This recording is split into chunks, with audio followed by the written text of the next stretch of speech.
So welcome. It's the last class. Those of you that have been here for all five, thank you so much for being here. Just some housekeeping stuff for anybody that hasn't been here before. So yes, please use the chat to ask questions. Please make sure you are muted. Again, rename yourself so that you are your name and your organization. That way too, especially again, as Sally alluded to earlier, you know, we're doing this for East Slope and West Slope. And that way, if somebody shares a resource that's over there in Tahoe with you and you want to follow up with them, not only do you have their name, but you have their organization. That'll actually show up in the chat. So you can connect who's with who, even what organization. As usual, when this is over, come Monday, we will send out the presentation, the video file, and everything that goes along with it. So you'll get that in a nice package come Monday from Chris Reynes. Also today, make sure to not log off as you feel Sakina start to wrap up. Don't log off, because at the end of it, we're going to go over kind of what comes next. Including your own Kathy Haven is going to go over the capacity grant that you guys that have attended all of these are eligible for. You're going to get a review of the timeline of that. You're going to get also a sneak peek. Given what we've done here in this classes, you're going to get a sneak peek of a couple of changes we've done to all of our grant applications, including this capacity one, so you can get ready for that. And then I'm going to go over, because of this, a new resource that we're going to launch starting next week. Kathy and I are going to launch it. I'll go over that resources and then just quickly wrap up. So don't log off when Sakina starts to wrap up, because we do have those tidbits that you're going to want to be online for. So with that, I would like to introduce Sakina Madraswala. She is our CPA, bookkeeper, accountant, numbers extraordinaire at the foundation. And she's going to lead us through nonprofit accounting today. Oh, and for those of you that are a fund underneath the foundation, I know you'll have lots of questions. And actually, we flushed out yesterday in the West Slope presentation that we are going to do a specific thing, a follow-up to this one for funds underneath the foundation, because, you know, what do we do? What do you do? Sakina's going to hit on some of that today, but I think we need to do a deep dive refresh with everyone. We determined yesterday. So just bear that in mind as she goes through that presentation, that we do have that in our plans. So Sakina, take it away. Thanks, Avis. So as Avis said, I've been at a foundation for about 5, 6, 7 years. I don't know how many. I've lost count the last couple of years during COVID.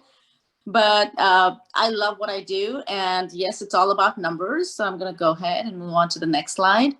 And I'm going to actually walk you through a little bit about how terminology is different if you're in a for-profit world versus a non-profit world.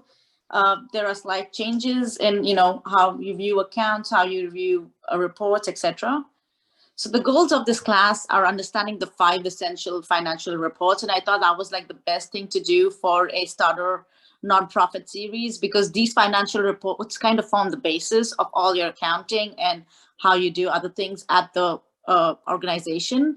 And we're going to also touch about restricted and unrestricted donations, because this is a mega portion. People get confused. People put restricted donations in unrestricted and end up spending it, and that's not how IRS would like you to do so. So then, you know, we'll touch base on that. During our initial first conversation, when we had, people wanted to know about 990 filings, funds under the foundation and what they need to do, etc. And then also how to address in-kind donations. So these are the other 3 topics that I've touched on. And then, of course, we'll move on to the question and answers. So the 5 essential financial reports are the statement of financial position. This is also simply known as the balance sheet. This is a report that most of the softwares, like if you're using Intuit, QuickBooks, etc., they will all generate that. All it needs is a click of a button. You don't have to do anything in it other than doing your regular bookkeeping services, and that's generated. The statement of financial activities, we call them financial activities, but it's basically a profit and loss. That's what companies normally call it. It's a profit and loss statement. Again, this is auto-generated. You know, most of the softwares generate the statement. The other 3, the statement of functional expenses, and does touch base a little bit with cost accounting. That's why it's underneath there. The statement of cash flows and budgets. These three are ones which are a little labor intensive. You need somebody who knows what they're doing to do these three. Most CPAs, or even if you have auditors auditing you guys, they will be willing to do these for you. So check and see if that's something that you would be interested. Statement of functional expenses. If you are a nonprofit, if you have your own ITIN number, or if you have your own federal or state ID number, you need to file a functional expenses, and you need to have cash flows in your, if not as a separate report, you need to have them in the notes, or at the bottom they have to be present. So these two, if you have your own ITIN number or your federal tax ID number, you need to be preparing these. And of course, yes, everybody knows budgets, right? So that's something. These are the 5 big ones. And there's a poll for you guys. So I'm going to give you guys a minute to answer that. This is a multi. You can pick as many answers. I'm going to go and fill up my water and be back in a minute.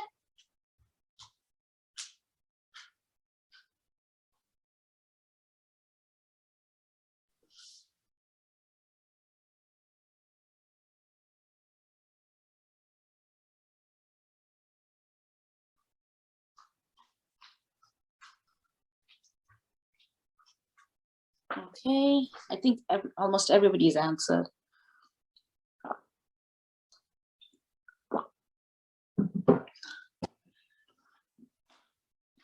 Okay, I'm going to end the poll. Okay, people are still answering. Hold on.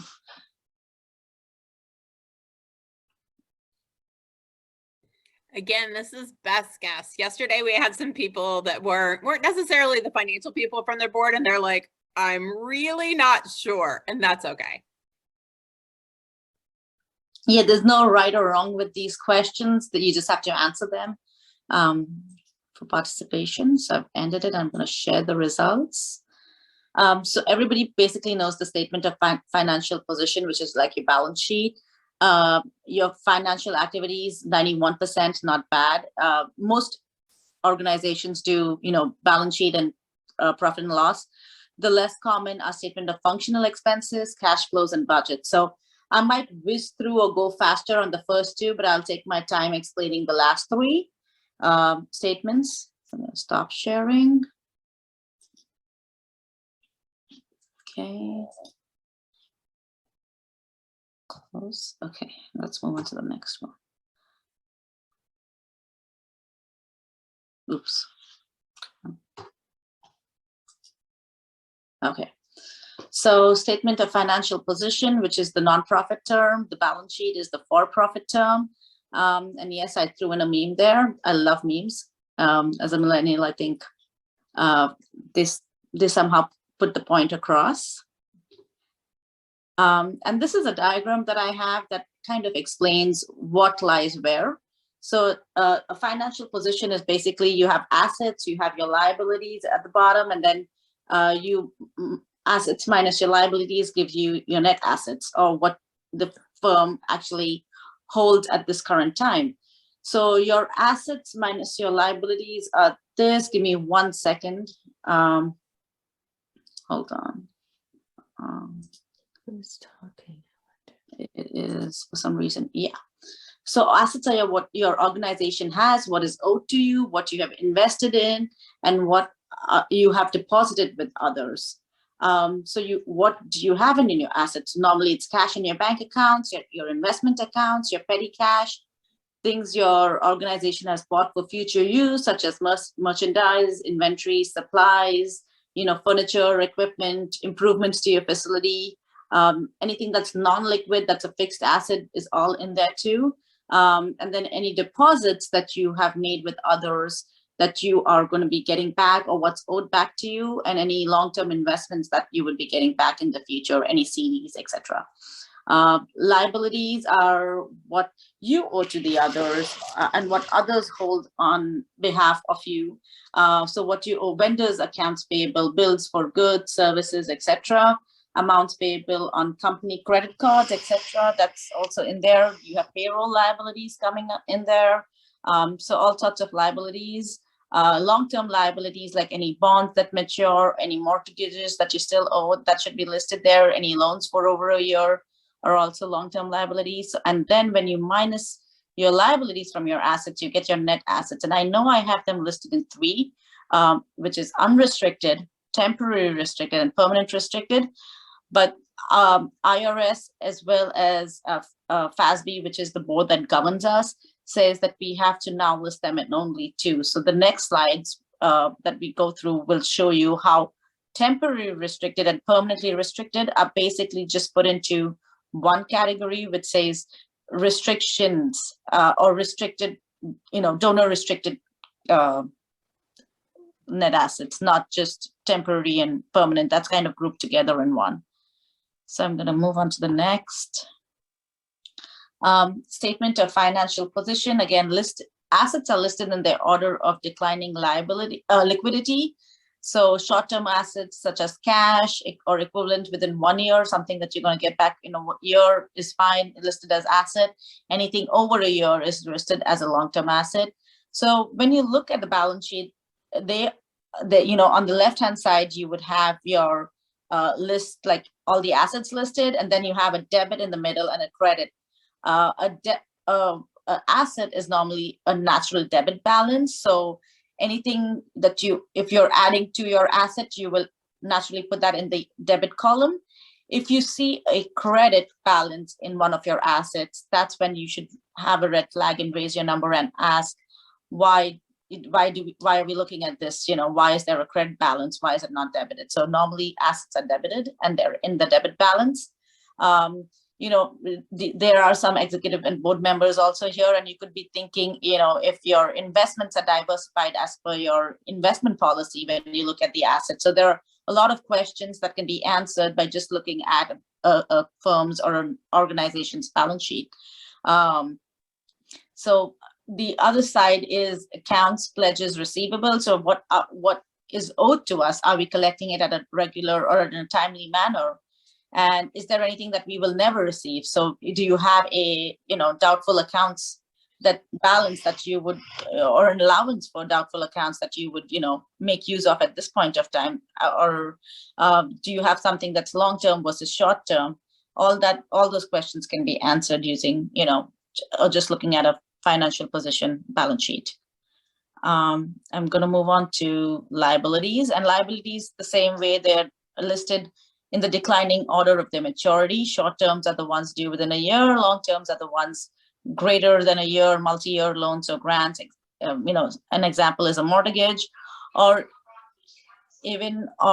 something like a scholarship that your firm or your foundation gives out for multiple years. If that's the case, then, and if it's year number one, the year number two and year number three that is owed to the student or the college, a lot of foundations actually put them, or a lot of organizations actually put them as a liability because that's owed in the future, and that's a long-term liability. So those can be listed as liabilities too. The main things are, are you paying your tax liabilities in a timely manner? So payroll liabilities, if you have employees under the firm, are you paying them out in a timely manner? And are you paying the taxes out in a timely manner, the payroll taxes? Accounts payable are accrued expenses. Are vendors being paid? Are your bills being paid in a timely manner? And do you have enough cash to pay your bills? And that's when we'll move on, once we go to the fourth one, which is cash flows. The statement of cash flows, that will be explained in a much, the cash position that you're in will be explained in a much more effective manner. I see a question asked that talks about restricted versus unrestricted. And I will, when I move on to my future slides, I promise you I will cover that topic. So basically liabilities are anything that we owe. Sometimes are we recognizing revenues as they're earned? That could be a liability too. So you might hold a deposit where a donor may say, once you do a certain amount of things, you will get that deposit. You can take it off from your liabilities and add it as an asset. So that's one of the things that you have to look at. And are they sure there are no restricted contributions included as deferred revenue? So sometimes restricted, which are time restricted. So like, let's say you have a donor who's given like 5,000, but you can only use it next year. that's actually, even though that's an income, that's actually a liability on your books. So from next year, you can move it from a liability into your asset base, and then it is an asset or an income earned. But otherwise, it sits in your liability balance because it's something that can't be touched on until next year, technically. So that's one of the things you have to always make sure at the beginning of the year. Normally, bookkeepers look and go and see, okay, what's owed this year? What can be moved from restricted to unrestricted? So I'm going to move on to the net assets portion of it. Statement of financial position continued. The net assets, it's equivalent to the net worth of your organization. So basically, you would know, okay, you've made so much, you owe so much. This is how much we are at this point. You can also know what's liquid and what's fixed. You can also know, so this is where GAAP comes into place. GAAP is generally accepted accounting principles. This is all CPAs, all bookkeepers have to follow this.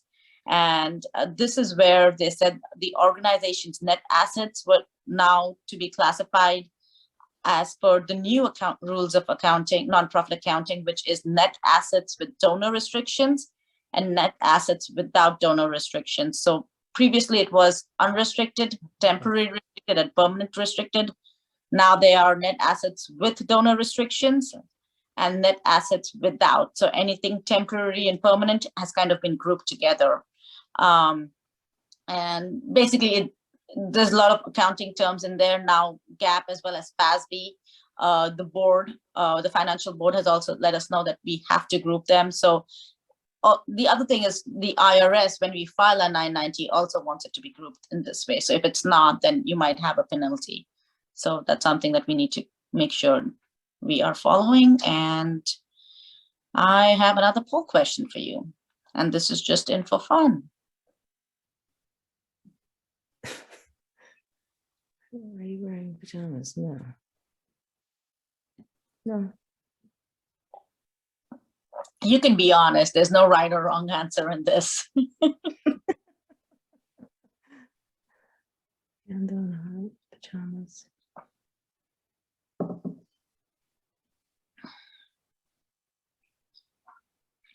Business on top, PJs. Mm-mm. Okay. I'm going to end the poll. No. I'm going to share the results. Well, I'm glad most of you have changed, but absolutely fine. You know, since COVID's been taking over, Zoom's been taking over, you know, I luckily changed this morning because I was like, I'm doing a presentation, but yeah, our staff meetings can sometimes be with a hoodie on. So we'll move on, and we're going to discuss the statement of financial activities. Okay. That was the poll. So yes. So this is another diagrammatic, you know, a representation of financial activities, which is also known as the profit and loss statement. So this is basically you have income on top, then you minus out your expenses, so you know how much you have for the year. Income statements are normally on a yearly schedule. It could be your fiscal year, it could be your financial year. Balance sheet is a rollover sort of thing that we discussed earlier, the statement of financial position. That basically shows how much you've accumulated over a period of time since you've began as an organization. Financial activities is something that's presented kind of every year. It changes as, you know, the foundation has a financial year of a fiscal year of 1/1 to 12/31. So every year we start with like 0 donations. This is something that you have to keep in mind, that this is kind of looking at where you are at the beginning of the year, you know, that sort of thing. So moving on. Normally income is shown by source and subtotal separately as earned and contributed. And I might have an example for you, an example statement by the end. So, you know, this will all make more sense, and may include additional line items to show more details, such as earned income by program, or each contributed income by source, such as the government, if you have foundation grants coming to you, if you have corporate grants coming to you, or corporate sponsorships, individuals and special events. So you kind of show each event that you have, or each, if you have grants coming in from certain nonprofits or from certain foundations, you can group them together and say this is through those grants. And then if you have donors, individual donors, or small donors who kind of keep their credit card donations coming in that way, or checks coming in that way, you can group them and say this is by donor outreach, this is how much donors gave us. So the kind of subtotals separately, so you know who's giving how much. And expense by major program activity, management, and fundraising. So normally expenses are categorized into three, which is program activity, management, and fundraising. You can also show expense by activity, which is called function, and that's to show how your organization is spending its resources to accomplish activities and other missions. I will give you an example at the end, and I think functional expenses, the statement of functional expenses will explain this much better than all the wording and all the definitions that you see over here. So I'm going to move on. And this is an internal report format that I see a lot of organizations follow. You necessarily don't have to follow this. I just like the number of columns because they kind of compare everything. The first one, the first column obviously says, income earned by source. So earned revenue, contributed revenue. Earned revenue could be investment revenue that you're getting from, investing in the market. If you have a program, or if you have a financial institution who's investing all your endowment funds, that's where earned revenue comes in. Contributed revenue is normally, donors, etc., who give to the program. And released from restriction. So if something was restricted last year, but it's unrestricted now and can be used now, that's also got its own row format. And then you have program expenses, development expenses, and admin expenses. And that, this is just a group together effort, but you could list each one. Normally, when I do in finance meetings, when I present finance, I have them listed by the GL codes. So I have we've spent so much on telephone and internet. We've spent so much on meetings and meals. We've spent so much on travel. We've spent so much on, so you could have categories depending on what your nonprofit is doing, not just program development and admin, but this kind of grouped together. And then, of course, you have net unrestricted income and you have net restricted income. The columns show you, and this is why I like this format, is because the columns show you much, it kind of gives you a variance. It shows you the prior year actual. So it shows you last year, this is how much we earned. Current year to date, so it tells you this is how much we earned this year. And then it shows you current year budget. So it tells you this is how much we actually budgeted. And then it gives you a percentage of the budget, like how much you've been in, and this will give you, and the next one gives you the year-end forecast. So if it is different from the budget, and if it's explainable, then you have to write your notes, basically saying this is why this is different, this is why this is different, this is why different. So I kind of like to see this is how much was last year, this is how much it's this year, this is how much we've deviated from our budget, and this is why this is what is going to be year end. So it may not be as budgeted. But this, and then the reasons why it's not. So this is I think a great format to follow. And I have another poll question from you.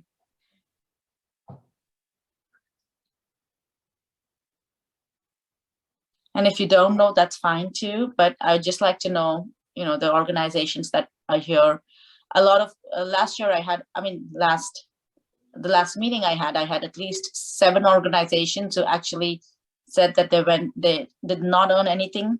There was $0, just because during these COVID times, there is more ask in the community, more than you're receiving. And it's absolutely fine if your nonprofit did not earn or even went negative during this time of the year.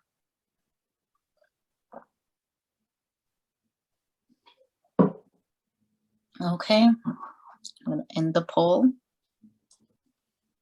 It's kind of nice to see, I'm going to share results. It's kind of nice to see that there's a lot of groups. We have a lot of smaller foundations or nonprofits, and then we do have a few, larger nonprofits here, so that's nice to see.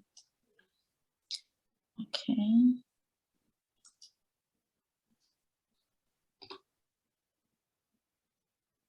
Going to move on to the statement of functional expenses now. So the statement of, oops, I think I skipped one. Close. So the statement of functional expenses is a method of grouping expenses according to their purpose. So if it could be program, it could be support, it could be management. And there is an example at the end of this. So, this will make more sense. Natural expense classification is based on the type of expense, such as employee benefits, rent, supplies, travel, meetings and meals. So that's called natural expense classification, and that's based on the type of expense. And then what's, the other way that they can be grouped is according to their purpose. So you have to remember two things here. Grouping expenses according to their purpose, is it a program need? Is it a management need? Or is it a fundraising need? And then the kind of expense, the type of expense, such as employee benefit, rent, supplies, meetings and meals, travel, etc. If the nonprofit is a 501c3 or a 501c4, presenting by functional expense classification is also necessary for IRS Form 990 purposes. So this is something that you're doing if you are a 501c3 or 501c4. And this has various uses and various users use it. So if somebody's on the board of directors, they can be looking at the statement and saying, this is how much we've got to spend on our program. This is the percentage of money needed for a program versus fundraising. There are lenders like banks, etc. If you go for loans, they look at this and they see how much are you spending on your management. Donors look at this and see, okay, this much actually goes when I give, $100. This is the amount going for fundraising. This is the amount going for program, and this is the amount going to pay operational and management expenses. So this statement basically tells you how much is a nonprofit spending on its various components. So I will give you an example, and there are two ways you can do this. This is a direct allocation method, and there's an indirect allocation method. So it's a combination of identifying expenses by function and by natural classification. Again, function was, the fundraising program and management, that's function. And then rent, revenue, rent, travel, etc. That's the natural classification. So direct allocation method is pretty simple. It involves assigning each expense to a functional category based on direct usage. So there is a way to find out, okay, if there's $1,000 phone bill and there are 4 members in the fundraising team, there are 4 employees in the daycare program, and then there is an executive director and an assistant director who's kind of management. If they have they have a cell phone each. If there's $1,000 bill, you can put 400 in fundraising because you have 4 phones in the fundraising team. You have 4 phones in the program, nonprofits daycare program, and then you have 2 other people who use cell phones. So you can break that down. There's a direct way to find out how much each person's using. And then you have an indirect allocation when there is no way to find out, or that it's too cumbersome to find out how exactly should we break down this expense, into fundraising, program, and management. It'll show you, you can use an indirect way to do that. Mostly there is a direct allocation way to do it, but if there is not, then you can always use the indirect way. And the example here would be a nonprofit leasing a building may select square footage as an appropriate basis for allocating rent costs between program services and supporting services. So, it depends on how much of, square footage is, how many rooms are you using in the building for your program to run, and how many rooms are, a fundraising team using, etc. So that could be used to determine the indirect allocation way. And I'm going to give you an example now with everything combined. So this is just an example. It's a simple one. We highlighted the column headings to indicate the expense by function, or it's actually also the nature is on the right. Sorry, the nature is on the left, and the program or the function ones are on the green on top. So you have program 1, program 2, you have fundraising, and then you have a total in the end. Your salaries and benefits, if you can see, most of these are like the ones I've taken, maybe salaries and benefits could be used doing the direct way, but something like rent and utilities could also be used, using the indirect way. And this is something that it is not an exact science. You kind of have to allocate according to what you think is right. So salaries and benefits, you have rent and utilities, you have printing supplies, you have depreciation, etc. And this kind of just shows all the expenses going out this way. You could do something similar for the incoming money too, and you can call it functional income. But the functional expense part is the most important part because it has to be filed with your 990. I'm going to move on to the next slide.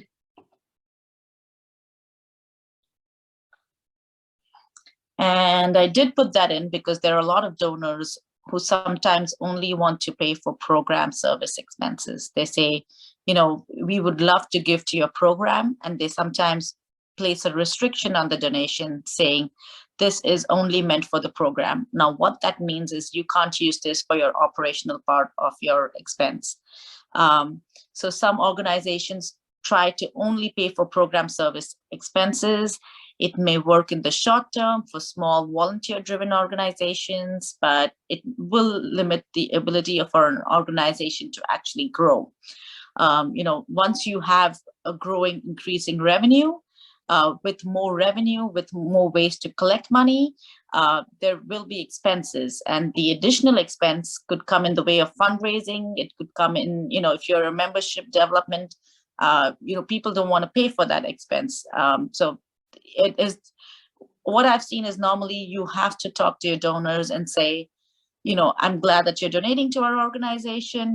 Thank you for giving this. Would it be okay that if this much, this much you've given to us, can we take 10% for operational, or can we take this percentage for you to do other management services, etc. Because with any given program, there are indirect costs that you need to pay for in the organization for it to grow and run and function as it should. If you have restrictions, then it is very difficult to find the unrestricted funds that can fund everything. So that's something that you would have to have a talk with your donors and the people and the grants that you write. Sometimes grants that you write, you have to let them know that this is to be used so much, we will use this percentage towards operational costs because our organization needs to run. Without us, there is no organization.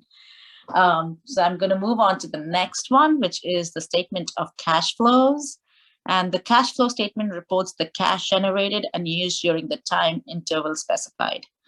Now, I know that some of you may ask, isn't this the kind of same thing as the income statement that we just did? Because the income statement also shows what's coming in, what's going out, and then what you're left with. But sometimes income statements you may also be recording pledges, on your income statement, which show that donors who might pledge to give 5,000 next year might also be recorded as an income this year. So if you are doing pledges, then your cash statement as well as your income statement will not match. And plus you also have, office expenditures. You might have furniture, fixed assets, things like that are shown in your asset side of your income statement. That may not be, and you may not want to count that for your cash flow because that does not generate any cash. So, and the other thing, I know I didn't talk about this earlier because it could confuse a few of you, is most accountants try to follow the accrual basis of accounting. So that means that if, for instance, you get a bill of $100 for your telephone in the month of January, but it was due for December 2021, which is last year, you have to book that as an expense for last year, as a liability that you owe this much for this year. And then this year, when you pay it, you can take it out from your, you can take it out and you can put that as paid. But last year, it should show as a liability on your books. So that's something that if you're not following the accrual basis of accounting, and if you're doing the cash basis of accounting, then you're fine. Most nonprofits tend to do the accrual base, so they also try to book like any expenses that you are owing for December, but are paying out in January in this year.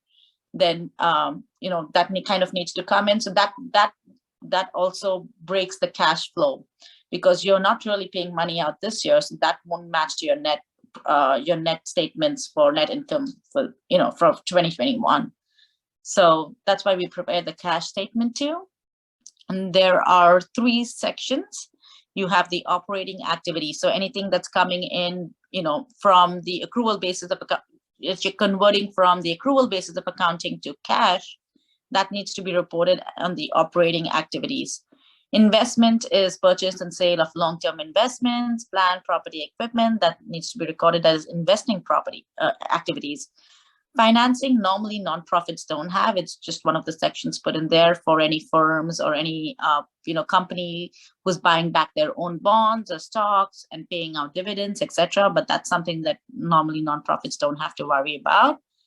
And the 4th one is supplemental information, and that is any significant items that did not involve cash, and reports the amount of income taxes paid and interest paid. So anything that you did not involve cash, but is big enough to actually be reported in supplemental information needs to come in there. It did not affect cash. So I am going to show you, I'm going to ask you a poll question. It could be confusing, but just read through it and take your time and answer it. So if your organization has in-kind donations and they are not reported on your statement of activities, that means it's not on your P&L. You've not shown it as an income coming in, or you've not shown it as a donation. Where do you think this needs to be recorded? If it's not already, if it's not already in your income statement, where should it be shown? Sakina, while they're answering that one, Maria from Sugar Pine put a 1 in the chat. Is there a downfall for doing cash basis accounting for small organizations? Seems simpler. There is no. So GAAP rules, which are generally accepted accounting principles, say you could do cash basis versus accrual. There's no right or wrong answer in it. It's just that accrual shows the complete picture, because at the end of December, you have to book. It shows you what expenses you still owe. And there are a lot of donors who say, oh, I'll give by the year end, but they forget. And then, they might give later. So accrual just shows a more complete picture, but there's nothing wrong. There's nothing that, penalizes you for using the cash basis of accounting. So that's absolutely fine to use too. That's actually easier to use than the accrual, but to give a complete picture, a lot of foundations, a lot of nonprofits actually end up using accrual. A lot of CPAs, a lot of accountants, bookkeeper actually prefer using accrual, but there's nothing wrong in using the cash basis of accounting too. Okay, I think let me end the poll. And I'm glad most of you answered supplemental information, but that's right. So and I know it kind of gets confusing because let me share the results. The operating activities, if it were to be reported on your statement of activities, then it would be mentioned on operating. But if it's not reported on your statement of activities, then it's supposed to be shown as supplemental information, any in-kind donations that you get. So that was the right answer. And I actually see that only 79% answered. I would encourage everybody to answer, just because there's no right or wrong in this. And we almost probably should have a I don't know on this one too. I know a lot of groups that, especially new starting groups, that have no idea what to do with in-kind. Okay, I'm going to move on to next. So what can the statement of cash flow tell us? So because the income statement is prepared under the accrual basis of accountings, the revenues may not have, that are not yet collected, may not have been reported, and expenses that have not been paid may not have been reported. So that's why, statement of cash flows tells us this is the actual money in hand we have, and it may not match up to the net income just because net income uses accrual. The cash flow statement already has integrated all that information. The cash from operating activities is compared to the company's net income. So you kind of compare and see why is something greater. For instance, the cash flow is 10,000 and the company's net income is around 5,000. So and that's when it's supposed to be said that it is supposed to be of greater quality. So I'll explain that to you. If the cash from operating activities is consistently greater than the net income, so you're getting enough money in hand and it's greater than the net income, then the nonprofit's net income or earnings are said to be of a high quality. That means it's a kind of stability that you are converting all the money into cash by the end of the, by the end of the year or by the end of the time the statement is prepared.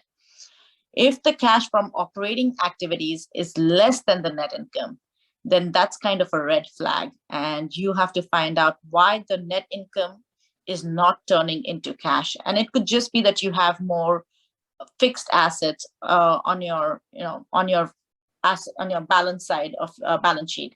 But that is still something that needs to be disclosed then in supplemental information. So most of the net income should be turning into cash. There are two methods to do this. One is the direct method, and this is the pretty simple method. This is what most nonprofits follow. You start with the beginning cash. This is how much you have in hand. You add what the cash has come in from other donations and collections. You minus out what cash has gone out in expenses and taxes. And then you plus or minus the financing, that is, if you have any mortgages that you have to pay, etc., any capital expenses, etc.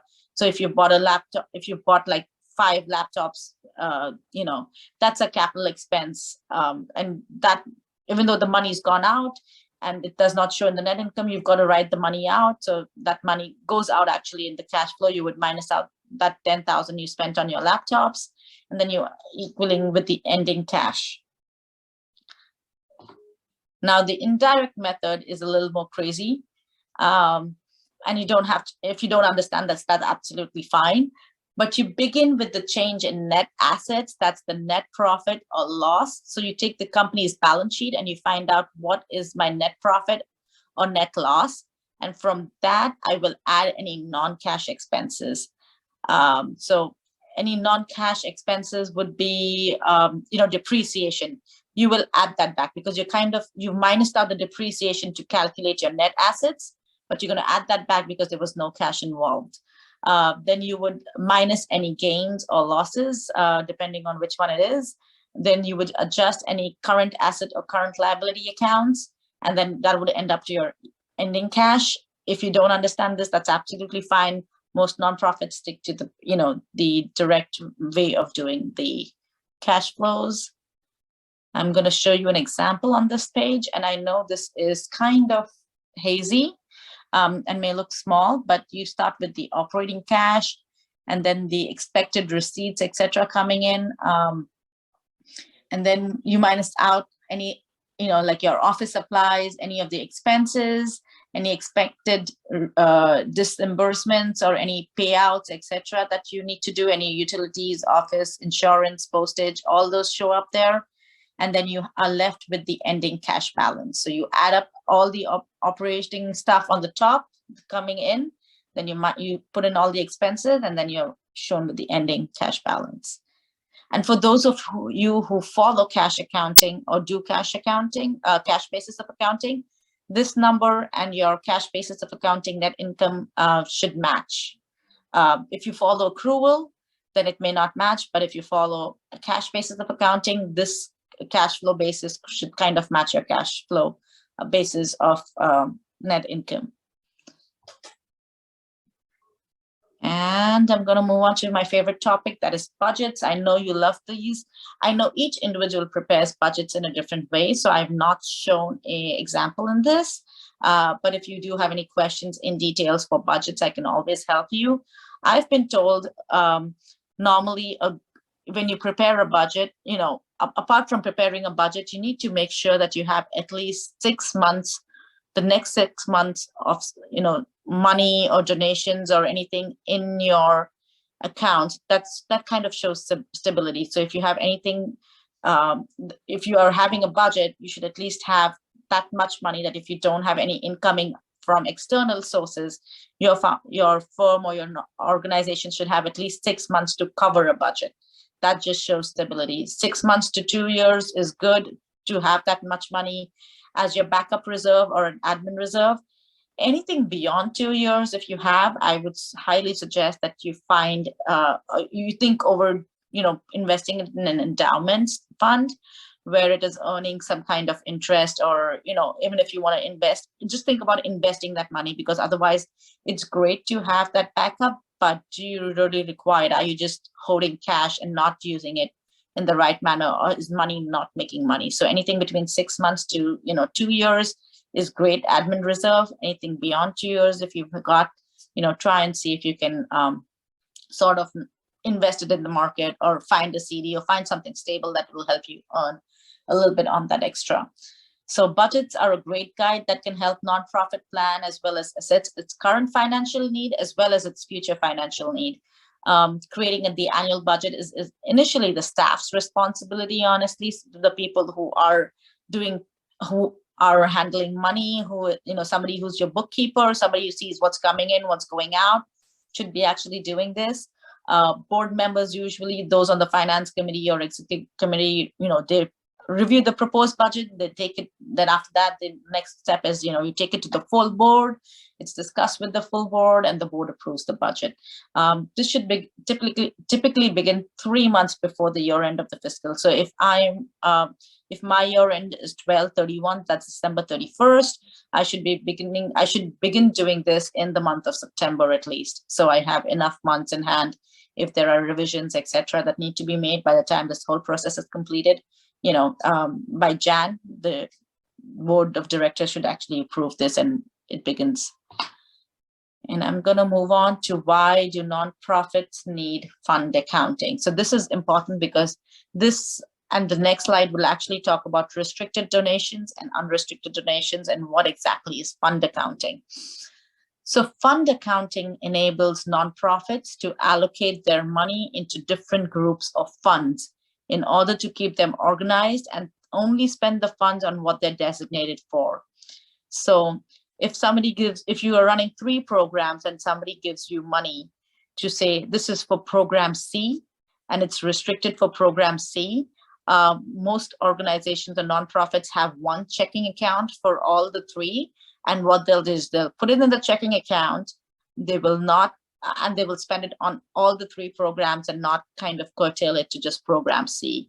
That's a violation. And while I was reading up documentation, etc., if a donor gives you money saying this is meant and this is to be restricted for program C only, and you accept that money, if a nonprofit accepts that money, that kind of is a legally binding contract. I know there's no signature or there's no signing of paper saying, this is only meant for C, but just accepting a check where the donor has mentioned that this is to be for program C only is a legally binding contract.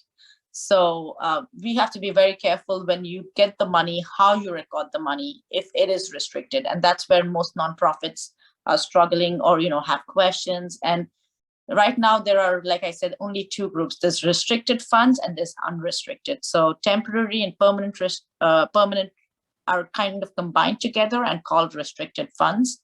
And the other one is unrestricted funds. And now I have a fun diagram for you, and I will walk you through this diagram, so don't get scared. And this is fund accounting for nonprofits. And I know this might be a little hazy right now to read, but I'll try and explain this to my best ability. We'll start from the left, and what you see on the left is actually a brown-gray tab. And that's money or contributions with donor restrictions. And they want it. This is a tab which is permanently restricted. For instance, a donor gives 100,000 and says, this 100,000 is only to be used for XYZ purpose. And I don't want this 100,000 spent. I want this 100,000 to be invested in the market, or invested in the CD. Any interest or dividends that you get out from it are to be spent. This 100,000 has to live in perpetuity. That's an endowment. So a contribution given with donor restriction in perpetuity or an endowment is kind of on this, it comes under this tab. So the first tab that you see on the left, that's endowment funds collected with donor restrictions. Now the interest that earns, like for instance, it earns 5% every year, and the donor said, yes, you can use that 5% for XYZ program. So the second tab that comes out, the green colored tab that comes out, is only taking out that 5% from that tab and making it temporary restricted. The reason it's temporary restricted is because it is purpose restricted. That means it is only meant for XYZ purpose. It can't be used for anything else. The donor is restricted on that. Now there's another tab adding to that, and those are other funds coming in or other donations coming in, which are donor restricted as well. And that could be temporary restricted too. So for instance, we had another donor walk in the door and he gave $10,000 and he said, I would like this $10,000 to be used for the next 5 years, 2,000 each, each year, 2,000, and they're restricted to project A. So you have another donor who walked in with $10,000. Now he's not restricting he's not saying this is like the first 100,000 where you can't spend the 100,000, you can only spend the interest, but he's saying this entire 10,000 can be spent in the next 5 years. So he's time restricting it. And he's also saying that this could only be spent for project A, which is purpose restricting it. So it goes into this into the second tab, which kind of shows temporary restricted donations coming in. And the ICE example are pledges or grants receivable. So if you see, there are a few ice cubes in that tab, and that's actually pledges receivable or grants receivable. You haven't received the money, but you will, and that's kind of restricted too. So, you have certain things that are in that tab, which are restricted for certain areas of projects only or time. So from that, what flows, and you'll see that, I think that's an orange color tab. It says net assets released. So every year, the 5,000 that comes into that, if you have the project XYZ, and and you're paying out expenses from that big tab at the bottom, you can put your money into that unrestricted, and the big tab at the bottom is the unrestricted tab. So you will put that 5,000 in that if you're running the XYZ program, and yes, it can be used for the XYZ. The tab, which is the second tab, on the left, which is, I would say, a purple color tab. If that's coming down, and you have a program A, you can use 2,000 of those funds, not the entire 10, but 2,000 of those funds in program A. That the donor restricted it for. So that bottom bucket is actually unrestricted funds that can be given, and other donors just walk. So the other two tabs is a green tab and a blue tab. The green tab is anything donors give without restrictions. So donors who come in, walk into the door and say, here's $1,000, use this as you please, or use this in the greatest need that you need to use to accomplish your mission, you can put it into the big tab of unrestricted donations. What you see from the blue tab is earned revenue. So this is what I was talking about. If you have admin reserves for beyond 1 year or 2 year, and you have a steady stream of donations coming in, you're going to survive. It's not, you don't need it. Put that into the market, put that into an endowment fund. We do have endowment funds with the foundation where we are invested in the market. And this is not a marketing strategy, or, I'm not telling you anything, but I'm just trying to say that earning money is always good. And yes, these need to be secured. So they have to be regulated into the market. You should have high premium quality bonds, etc. Your fixed assets. You have a finance team that can help you with it. Go for it. So any earned revenue that is also becomes unrestricted in this purpose, that if from any excess funds that you have. And then what you might see a bottle there that's hanging in there, and those are board restricted reserves. So that means you might have a board which says, I know it's great that these people are giving unrestricted and we have this big tub of unrestricted, but our purpose is we would like this to be kept for, if you're running a capital campaign or, some sort of a fundraiser or something, we want to be kept for this event. So then that's a board restricted reserve, and that falls under the last one, just because a board may change its mind and make it unrestricted too. So board restricted reserves or donations are actually kind of flexible, just because you can work with the board and get that changed. And then what flows out from that is obviously without any donor restrictions, any expenses, without any donor restrictions kind of flows down with that. So I hope that this has been helpful. And I am going to move on to the next slide. I know I saw somebody ask a question about funds at the foundation, and I will answer that too. So we have the 990 filing, and which one should you file? There's been a lot of debate on, which 990 should a nonprofit file. So in my opinion, there are only two things that are certain. I think death and taxes. Honestly, that's what a CPA will tell you. Most of us do everything that we can to postpone and, both of those. And you know what? You can postpone death, but you can't postpone filing your taxes, because there can be penalties that you would have to pay. And it is better to have these forms completed and done each year according to your fiscal year than have steep fines, due to the IRS doing that. Form 990N is also known as an e-postcard. So any organizations that have gross receipts. So remember, this is gross and not net. So gross means anything that's come in $50,000 or more. You might have spent the entire $50,000 and your net assets might be zero at the end of the year. But if you've received $50,000 or more, then you have to file for this e-postcard. It's online. It's not too much. It's just basically like a postcard. There are 8 things that they require you to. They ask you literally 8 questions on those, and you're done. So that's the simplest that you can get.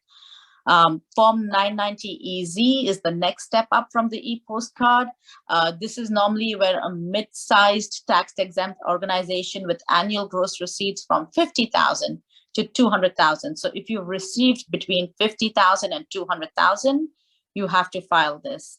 Now you also have to remember that you can choose to form, if you would like, your organization would like, you can choose to do the Form 990. There's no stopping you from saying, I want to do the next step. I want to just file the whole 990 form, but nobody does that. But the IRS does allow you to file the Form 990. The next form is the Form 990. This is for organizations with gross receipts more than 200,000. Also, any nonprofits who have total assets of over 50,000, 500,000. So if you are a nonprofit and your net assets are over 500,000, your total assets, then you need to file this. You may not have earned anything this year, but if you are over 500,000 in your net assets, you need to file Form 990. And this is a very cumbersome long form. Most CPAs, you would normally need somebody with technical expertise to help you file that form. And Form 990 PF is actually private foundations, regardless of what their financial status is. You would have to file this depending on it does not matter what your fiscal size is, what your gross receipts are, you would have to file this. And I had somebody, so one of the questions, I'm going to move on to the next topic. And the next topic was one of the questions that we had gotten asked initially was funds under the foundation and what tax filing or reporting requirements they have. So it depends on what kind of fund you are at the foundation. And that's why I've listed all the funds here at the foundation. And this is just for general information for everybody to know what we do and what kind of funds you could hold at the foundation. One is a donor advised funds. This is a simple fund. This is one donor, for instance, Bill Roby, he walks up and he says, I want to open this fund. This is my family fund. One donor or a family opening up, and they can give out only grants to non-profits. So they can't give out, you can't pay expenses with that fund. They can't do a fundraising effort or anything like that with that. You know, you can't do anything. It's kind of donor restricted, and it only goes out to nonprofits and grants, in grants. The second type is scholarship funds. This is where you would have a donor come up and say, we would like to do a scholarship. Can you help me, and you collect all the funds. Anybody can donate to this fund. The funds can go out to a school or a college or to the student, but it can't go out for any or pay any expenses. It can't go out for any other purpose but those two. Geographic area funds are restricted normally for a specific area. For instance, we have the South Lake Tahoe Fund. We have a new fund starting, that's the Cameron Park Fund. We have the El Dorado Hills Fund. They normally give out to nonprofits in their area. They have committees. It's very similar to a committee fund, which is the F1 there, but they're restricted to a specific area. And the second thing is you can pay out expenses from this fund, but generally the number of expenses that are paid out are less compared to like a field of interest or a committee fund. D is designated agency funds. I'm going to name names here. We have a fund specifically set up for CASA South Lake Tahoe. Every year the donors already had made that fund. It's a donor where they've specified it's a designated agency fund. They're available to spend, like it's an endowment fund, so they can't spend the principal, but the 4% available to spend every year has to go to this agency or the CASA South Lake Tahoe. So every year I write a check out for CASA South Lake Tahoe from this endowment fund for them. So it's specifically to a organization that the donor has mentioned. Field of interest, and I can't pay anything. I can't pay expenses. I can't pay anything else out from this fund. I can only give that organization the money back, their 4%. The field of interest fund is a fund. I'm going to name a fund here. Most of you may not be familiar because it's very popular in the south, in the western slope. It's called Fostering Success and Significance. They are a large fund. Their interest is fostering kids who moved out from the foster system, but to help them go through college. And so we have there's a whole program running this.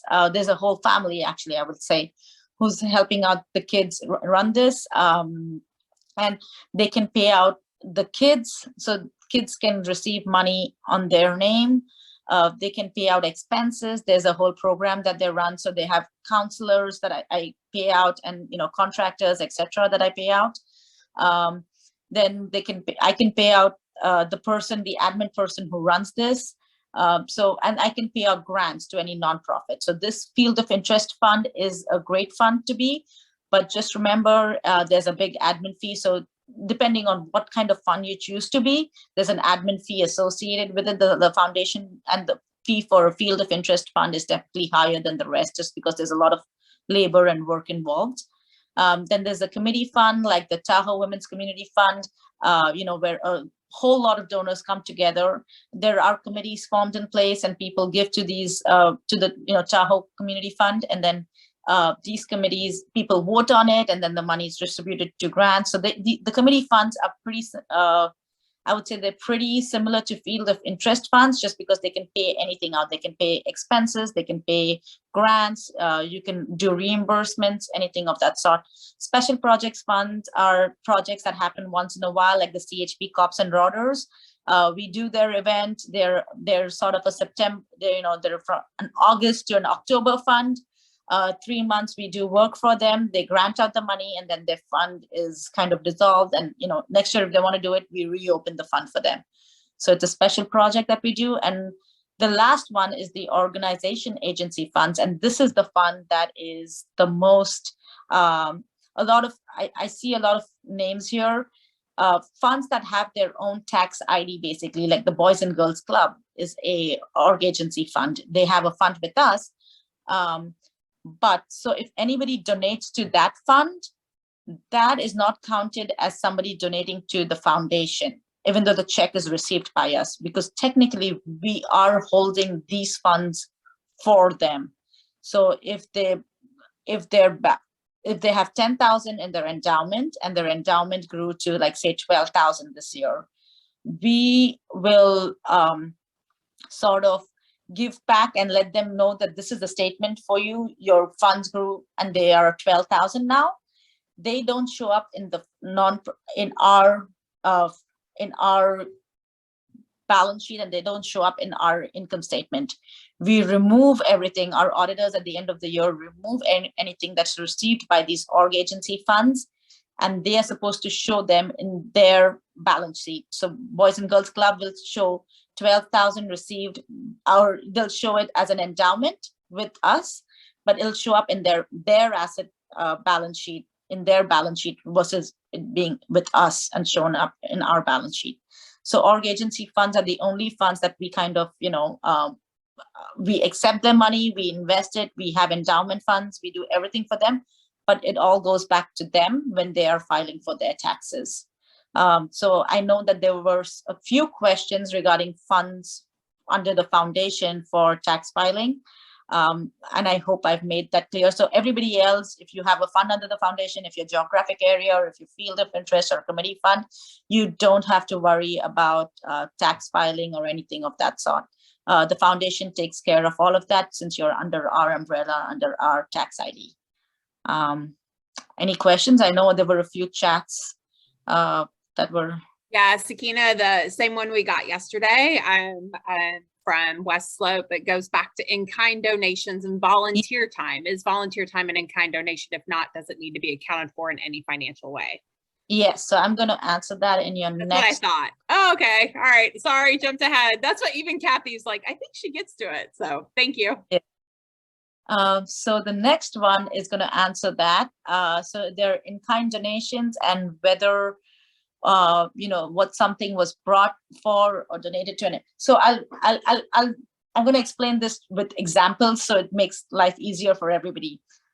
Tahoe Women's Fund has Women's Fund El Dorado. So the West Slope has a Women's Fund El Dorado, similar to Tahoe Women's Fund, and they hold an event every year where each glass of wine, if you want, I think the meal comes included in the amount that they pay, but each glass of wine is $5 if you would like to purchase. Now, if a donor had donated the wine and bought like a whole case of, wine bottles there, and if the wine is donated by a donor, they can definitely sell it for $5 or how much ever they want and collect the money and put that in their fund over here at the foundation. If the Women's Fund El Dorado had paid an invoice to whoever the winery that they bought the wine from, then that's not considered. You would have to file for specific license, and you would have to pay UBI, unrelated business income, and taxes of that sort. There would be sales tax on the wine because you're paying for the wine. You're basically buying something and then you're reselling it. So there's like a seller's license kind of thing involved in there.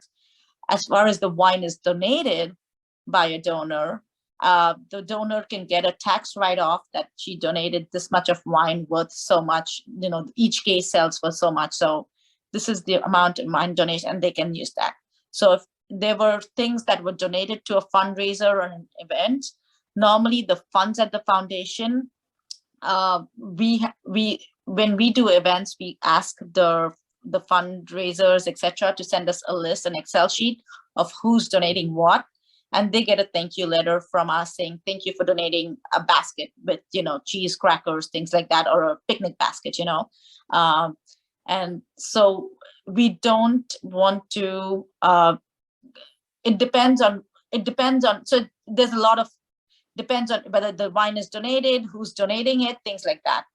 And I also often get asked a question on whether the time donated count as in-kind donation. So, and I'll give you an example for this.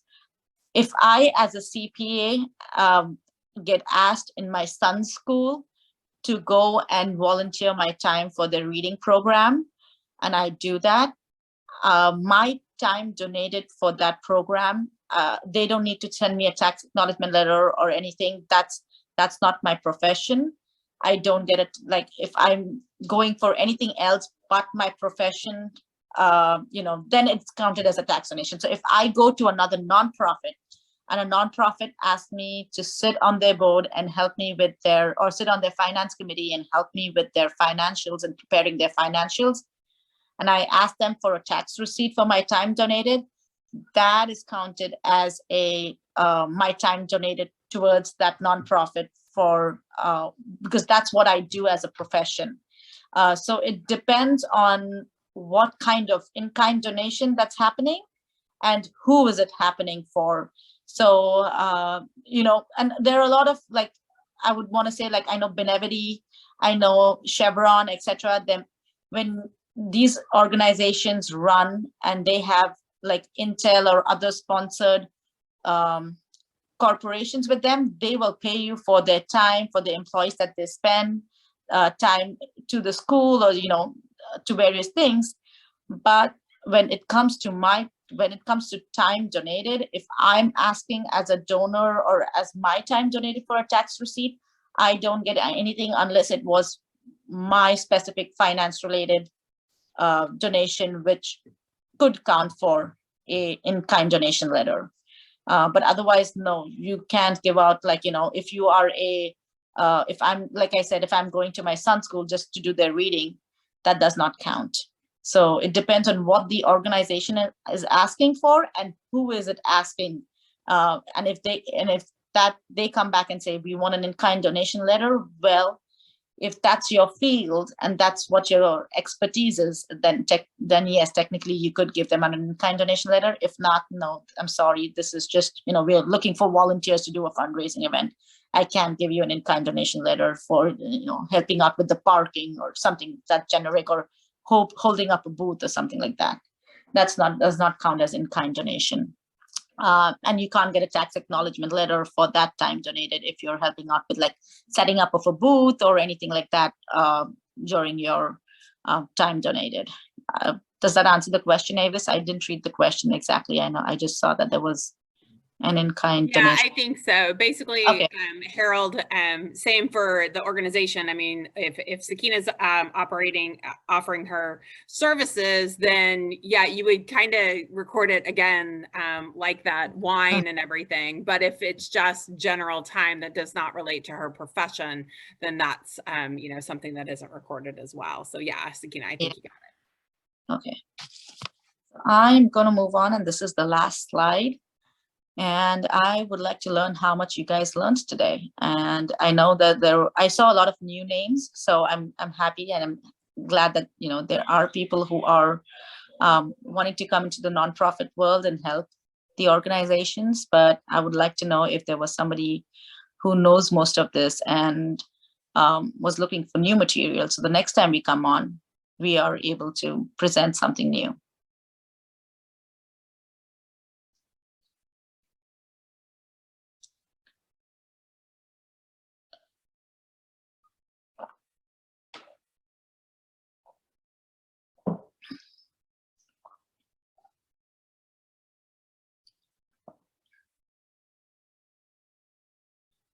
Okay, I think people are still changing their answers. I'm going to let you guys change.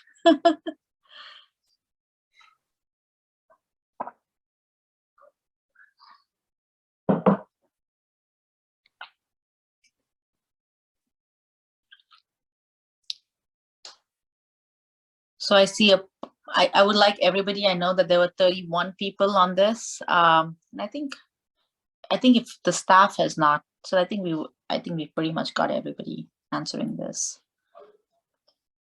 I'm going to end the poll and I'm going to share the result. Oh, sorry about the error message. Somebody got an error message too. Whoever the rep is for Boys and Girls Club. We'll look into that for our next ones. We had one struggling too. I want to figure out if it's the whatever you guys are in on. Thank you for sharing that. So we two people who are new to the nonprofit world, I would say welcome. And if this presentation even helped like 10%, I'm more than happy to do the presentation. I'm glad that people learned. And the next time, if you have any questions, anything, I'll make sure I get back to your answers. And I hope that this has been a good learning experience for you guys. So thank you. Sometimes I know it's hard for me to shut up and I'm keeping on talking, but thank you for listening to me. Cheryl just put something in. If everybody could chime in on the chat to Cheryl's response as far as what do people use as far as software. I know a lot of people are QuickBooks for nonprofits. I'll make sure and have Chris include it. If you've never done QuickBooks for nonprofits, you can actually through a website / organization called TechSoup, you can even get a discount to get QuickBooks for nonprofits, as well as all kinds of software. I know with Ag in the Classroom, I got all of our Microsoft Windows on discount through TechSoup. Also, there is QuickBooks for Nonprofits Made Easy that actually has free webinars to train you to use QuickBooks. So, but if everybody else could throw that in the chat, that would be great. And I'll make sure to include those links whenever we send it out, because West Slope was asking that yesterday. So again, thank you for hanging out. We've just got a few more things to cover to keep you here. And so we will launch into that. Chris Ringness, do you want to hop on and tell them what's going to happen to all these presentations and stuff? Yeah, so can we stop screen sharing Keena's presentation? Okay, give me 1 second. There you go. Keena. there we go. Yeah, so as with all the previous classes, I will be sending out all the materials for this class on Monday, which will include links to all of the previous classes. Now you may lose that email at some point in the future, and if you want to share all of these classes with new staff or anybody new coming onto your organization, on your board, they will be available. They'll remain available on the Eldorado Community Foundation website. Under Community Impact is a Building a Better Nonprofit page. Just go to that page. Currently, it has the videos listed from the previous classes, but that page will be getting an upgrade at some point next week with the videos a little more prominently displayed. Right now, it's in a kind of a situation of flux because it's been an ongoing class session, but it will become a little bit more prominent. The videos will be. So look forward to that next week. Awesome. Thank you, Chris. Okay, we're going to toss it over to Kathy to go over to that capacity grant. What is next for those of you that are interested in it, the timeline and all that. So Kathy, take it away.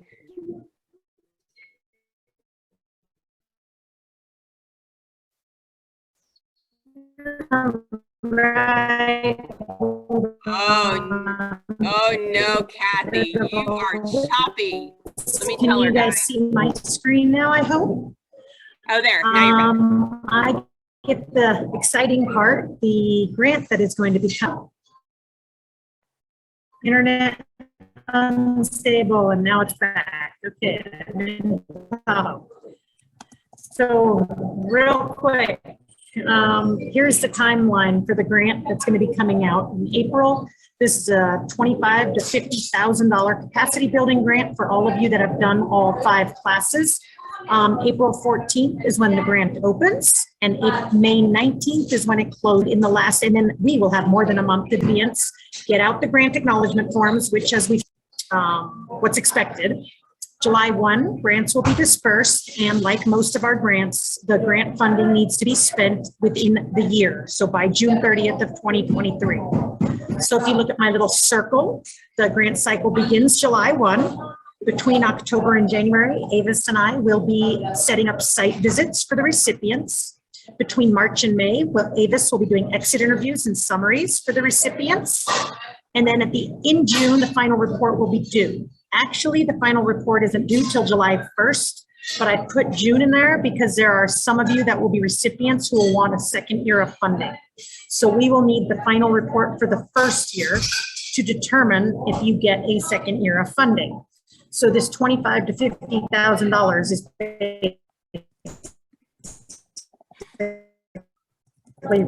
renewable. And at the end of June, Eldorado Community Foundation Grants Committee will sit down and determine renewals for year 2 if you got that second year of funding. For those who don't like visuals, kind of like me, at the bottom of this, which is the presentation, but on the bottom here, I just have listed the dates for those of you that like lists better. And then I need to share with you, sorry, I know this is a quick version, but feel free to ask any questions if I go too fast. This is the newest part of our grant application. Many of you probably got this in an email from me if you are on the Eldorado Community Foundation email list. If you didn't get this from me and want to be on our list, you need to go to our website and ask for your email to be put on that list. But I sent this email out because we've decided, after doing what we've learned from building a better nonprofit, to help you make sure your nonprofit is in good standing. These are the basics. So we're going to require them in our grant application. Of course, we're going to require your EIN number and determination letter that you should have. Secondly, you're going to click on the IRS database. Set it up that you can click on this, search for your organization, and then take a screenshot that shows that your IRS file. For some of you, it'll already be 2021. For those of you that don't know how to take a screenshot, don't worry. On our grant application, there will be a little bubble that pops. Amazing. It tells you how to take a screen. 10 years old. So we can thank Chris for finding that website. Secondly, you're going to go on the California Secretary of State website, search for your organization, and take a screenshot that shows that your organization is active and up to date. The way it's active and up to date is that your organization needs to file a statement of information every 2 years. Lastly, you're going to go to the Department of Justice website. This is the one that some nonprofits run into trouble with because they don't realize they have to do this. But if your nonprofit is registered with the state, the Department of Justice sends an email, they send an actual paper copy saying that you need to do your charitable trust paperwork every year. And the charitable trust paperwork is a one-page document.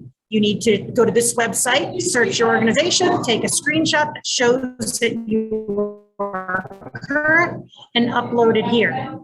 If you are not in California, I can send you a link to a website that shows you exactly what you need to do, and my guess is for Nevada, but it's not hard. The IRS is obviously the same. This is very similar, as is the Department of Justice. So we'll accept it obviously from outside of California because we just want to make sure your nonprofit is in good standing. I feel like I forgot something. Avis, did I forget anything? No, oh, I did forget it. In something. The chat, Avis, go ahead. You answered it in the chat. If you're a fund of Eldorado Community Foundation, you will be looking, you will still have to upload all this. Okay, you will still need to look up all this, but you will be looking up Eldorado Community Foundation because that is the nonprofit that they are basically your fiscal agent. And of course, Eldorado Community Foundation better be in compliance with all this. No, I already checked, we're good, okay? So for the funds of Eldorado Community Foundation, you actually have it this. These will be 3 questions, the newest questions that will be added to this capacity building grant and all the other grants that we put out. And I think, hold on, I see something else that I should talk about, Avis? Nope, you're good. I got you covered. Are we good? Yep. Am I frozen? Nope, yep, slightly, in and out. Nice job. We made it. Everybody made You might be hearing robots speak the rest of the day. Okay, one more thing. Now over to me. Oh, capacity grants. I know one thing Kathy might have gotten lost in her robotic sound was basically you can ask for 25K to 50K, 50K being the top.